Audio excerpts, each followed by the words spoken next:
adding and modifying properties. You can add new properties or modify.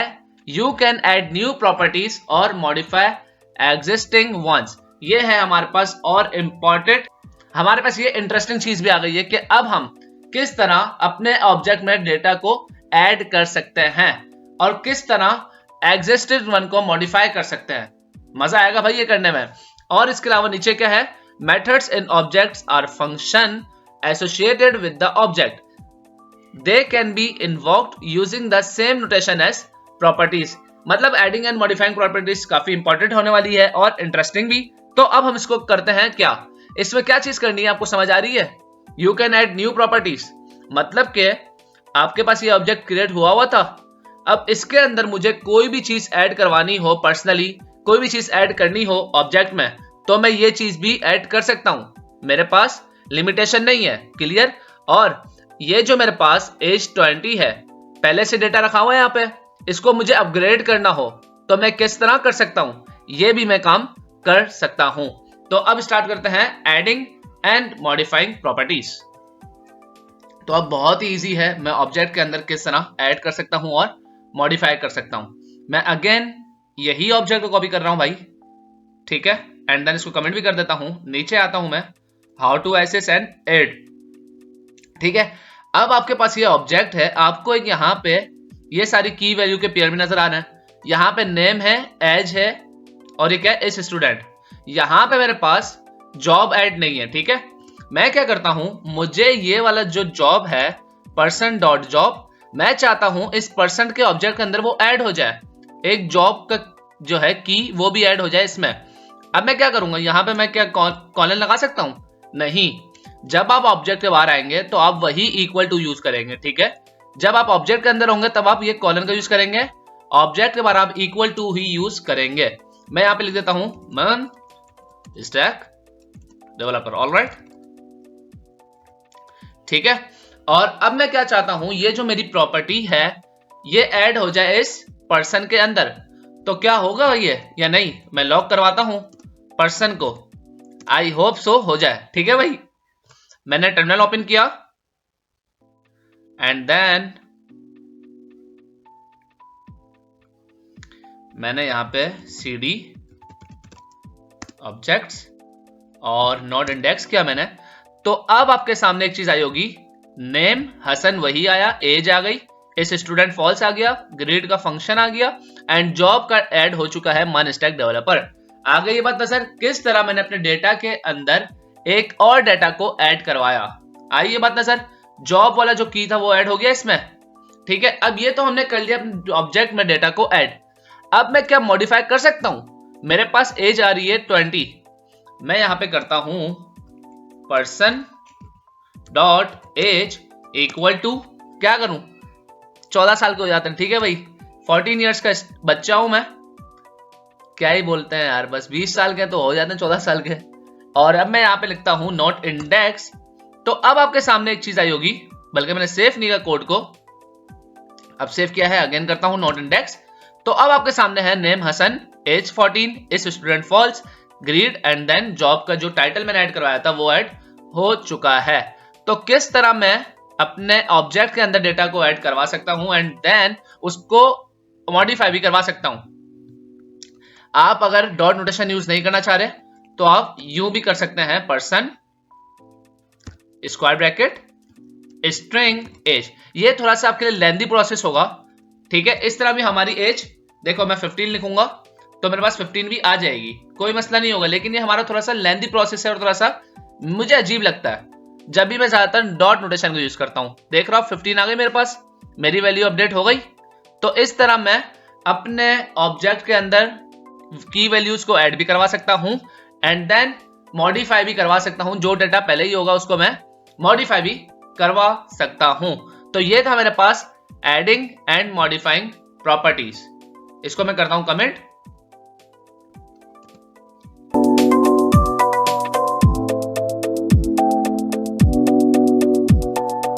अच्छा तो भाइयों मैं क्या करता हूं, वंस अगेन इन सब चीजों को मैं करता हूं अनकमेंट, ठीक है। ये हमने जो मॉडिफाई की है और एडिंग किया है अपने ऑब्जेक्ट में, इन सब चीजों को मैं वापस कर रहा हूं ओपन। आप अभी एक चीज नोट करना, अभी तक आपने शायद ये चीज नोट नहीं की होगी।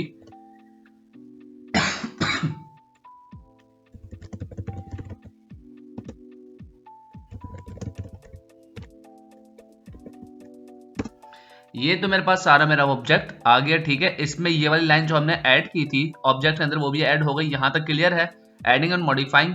लेकिन आप यहां पे एक चीज नोट करोगे कि ग्रीट फंक्शन और ग्रीट हमारे ऑब्जेक्ट के अंदर ये एक मेथड है, ठीक है, function console.log welcome to JS course, लेकिन मुझे इसकी वैल्यू नहीं मिल रही। नजर आ रहा है, मुझे सिर्फ क्या शो हो रहा है, फंक्शन ग्रीट, मुझे इसकी वैल्यू नहीं मिल रही।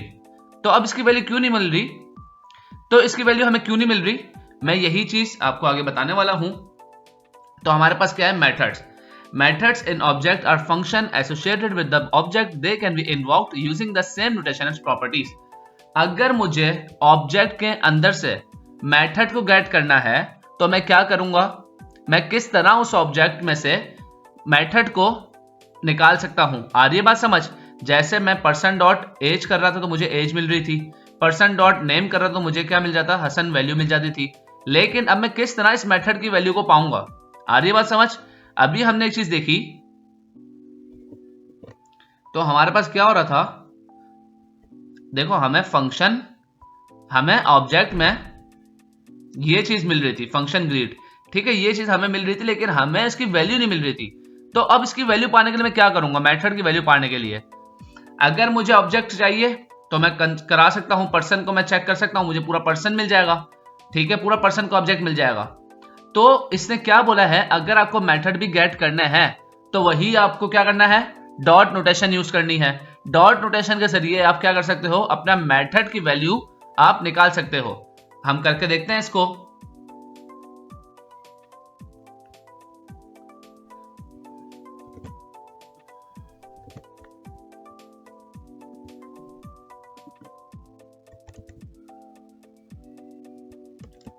मैंने यहां इसको पेस्ट किया, ठीक है, ऊपर हमारे पास एरिया है,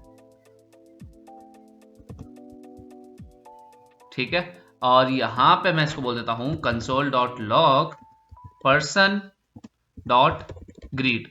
मैंने जैसे पर्सन डॉट ग्रीट लिखा, अब हम चेक करते हैं क्या मुझे इसकी वैल्यू मिल रही है या अब भी नहीं मिल रही। मैं करता हूं नोड इंडेक्स, तो अब भी आपको एक बात नजर आ रही होगी, मुझे क्या मिल रहा है, फंक्शन ग्रीट, अभी भी इसकी वैल्यू नहीं मिल रही। आपको मैंने ये बात क्लियर की कि ऑब्जेक्ट में से मुझे मेथड की वैल्यू निकालनी है, तो मैं किस तरह निकालूंगा, वही डॉट नोटेशन के जरिए। मैं पर्सन डॉट ग्रीट तो लिख रहा हूं, लेकिन मुझे उसकी वैल्यू नहीं मिल रही। क्यों नहीं मिल रही, कि मैं आपको बता चुका हूं कि अगर, अब मैं क्या करता हूं, यहां पे पैरेंथेसिस का यूज करता हूं। आपको पता है फंक्शन कॉलिंग में मुझे पैरेंथेसिस लगाना लाजमी होता है। जैसे ही मैंने ग्रिड के आगे पैरेंथेसिस का यूज किया, तो अब आप एक चीज नोट करना, अब मैं करता हूं नोड इंडेक्स, तो अब मुझे उसकी वैल्यू मिल चुकी है, वेलकम टू जेएस कोर्स। लेकिन एक मिनट, यहां पे मुझे अनडिफाइंड मिल रहा है, तो मैं क्या करता हूं, इसको मुझे console.log करवाने की जरूरत नहीं है, ठीक है, पहले से वो कंसोल हो ही रहा है। बस मैं यहां पे लिख देता हूं पर्सन डॉट ग्रीट, इससे ही मेरा काम हो जाएगा। सही है भाई, करता हूं नोट इंडेक्स, तो आगे मेरे पास value welcome to JS course. जो मेरे पास मेथड की वैल्यू मुझे पहले नहीं मिल रही थी, तो अगर मुझे ऑब्जेक्ट में से मेथड की वैल्यू चाहिए तो मैं क्या कर सकता हूं, वही डॉट नोटेशन के जरिए उसको मैं अचीव कर सकता हूं। लेकिन मुझे उस मेथड के साथ पैरेंथेसिस लगाना लाजमी है, ये बात याद रखिएगा। अगर मैं पैरेंथेसिस नहीं लगाऊंगा तो मुझे वैल्यू नहीं मिलेगी। ऑलराइट, नीचे चलते हैं। नीचे हमारे पास है we can add dynamic keys in an object. अब हम क्या करेंगे, डायनेमिक कीज ऐड करेंगे अपने ऑब्जेक्ट में। देखते हैं नीचे हमारे पास क्या है। अब मैं क्या करता हूं, उसको मैं करता हूं अनकमेंट, और ये हमारे पास काफी इंपॉर्टेंट बात है कि डायनेमिक की किस तरह हम ऑब्जेक्ट में बना सकते हैं, और आपको ये रिएक्ट में भी काफी काम आएगी, ठीक है। और आपको ये बात पता है, अभी मैंने बताई कि अगर मुझे ऑब्जेक्ट में से मेथड को गेट करना है तो मुझे क्या करना पड़ेगा, उसको फंक्शन की तरह कॉल करवाना पड़ेगा, ठीक है। मैं जैसे ही ये करता हूं और टर्मिनल भी ओपन करता हूं, लिखता हूं नोड इंडेक्स, तो मेरे पास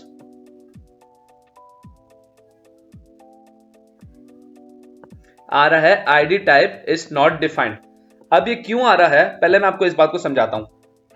आपको ये बात नजर आ रही है, हे माई ID type is student ID type and my name is student.sName।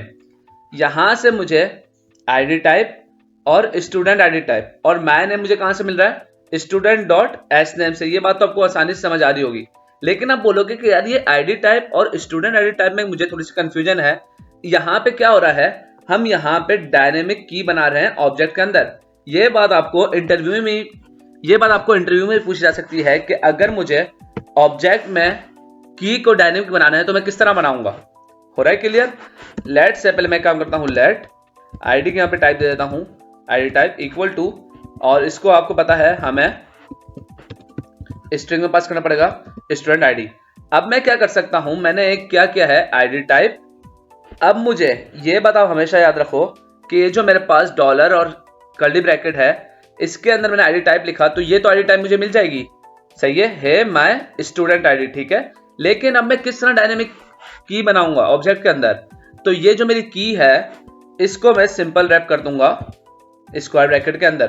तो ये क्या हुआ, ये मेरी बन गई डायनेमिक की। आ रही है बात समझ? जब भी आपको ऑब्जेक्ट के अंदर की को डायनेमिक बनाना हो तो आपको क्या करना पड़ता है, स्क्वायर ब्रैकेट के अंदर उसको रैप करना पड़ता है। अब मेरे पास आएगा क्या, आउटपुट क्या आएगा, hey my student ID is student, तो ये मेरा क्या है, ऑब्जेक्ट का नेम। अब जैसे ही मैंने ये लिखा और इसके बाद देख रहे हो स्क्वायर ब्रैकेट मैंने यहां पे यूज किया है, स्क्वायर ब्रैकेट ID टाइप, तो मुझे यहां पे जो ID टाइप मिलेगी वो ये वाली मिलेगी। आ रही है क्लियर? हो रही है बात समझ? नहीं आ रही तो मैं आपको आउटपुट दिखाता हूं, आपको और अच्छे से समझ आ जाएगी। अब मैं क्या करता हूं, अब मैं लिखता हूं नॉन इंडेक्स। तो अब आपके सामने है my student ID is H786786 and my name is Hasan. अब आपको क्लियर हुआ होगा कि पहले जो मेरे पास स्टूडेंट ID आई वो कहां से आई, मैंने डायरेक्ट पहले लिखा ID टाइप। तो ID टाइप कहां पे थी, ये वाली ID टाइप मुझे मिल गई स्टूडेंट ID। स्टूडेंट ID यहां पे भी सेफ हो गई होगी यकीनन।